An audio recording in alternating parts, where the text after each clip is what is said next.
Vandag is Vrydag 9 Januarie en ons is tans in die kerklike seisoen wat ons noem Epifanie. En die fokus van Epifanie is die viering van God se verskyning en bekendwording aan ons. Nou Epifanie verkondig dat God hier is. Reg deur die Bybel sien ons hoe dat mense van God se teenwoordigheid bewus raak en hoe hulle daarop reageer. In Epifanie tyd daag ons uit om voor God se aangesig te leef en ons identiteit daar te laat vorm. Vandag reflekteer ons verder oor hierdie tydperk van Epifanie met die tema 'n nuwe begin. Ons teksgedeelte is Klaagliedere 3 vers 22 ter 23 wat die volgende sê: Dit is die goedertierenheid van die Here dat ons nie omgekom het nie, want sy barmhartighede het geen einde nie. Hulle is elke môre nuut. 'n trou, u trou is groot. Die wysheid wat ons vandag ontvang is, leer voortdurend. Jy sien, streef daarna om voortdurend te leer, te groei en te vernuwe.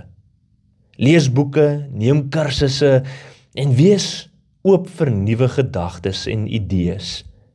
Mag die kreatiewe God van die heelal kreatiwiteit in jou kom wakker maak in 2026 en op so 'n manier homself aan jou openbaar. 'n Lewe van voortdurende leer kan 'n lewe van betekenis en vervulling bevorder.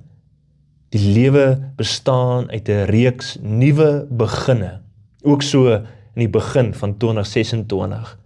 En elke dag is vol nuwe geleenthede en moontlikhede, want God se genade is elke dag nuut. Begin dus iets nuuts hierdie jaar. Dis deel van die avontuur van nuwe beginne. Om voortdurend te vernuwe is 'n uitdaging en ook 'n uitnodiging aan ons om nader aan God en mekaar te beweeg.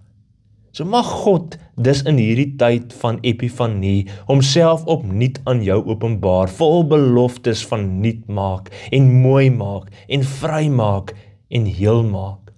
Want aan sy liefde is daar geen einde nie. Dit is elke môre nuut en sy trou is groot. Kom ons bid saam. Here, ek erken u goedertierenheid en barmhartigheid. Dankie vir 'n nuwe begin. Mag my hart elke dag vernuwe word deur die genade en mag ek iets nuuts leer van wie u is. Amen.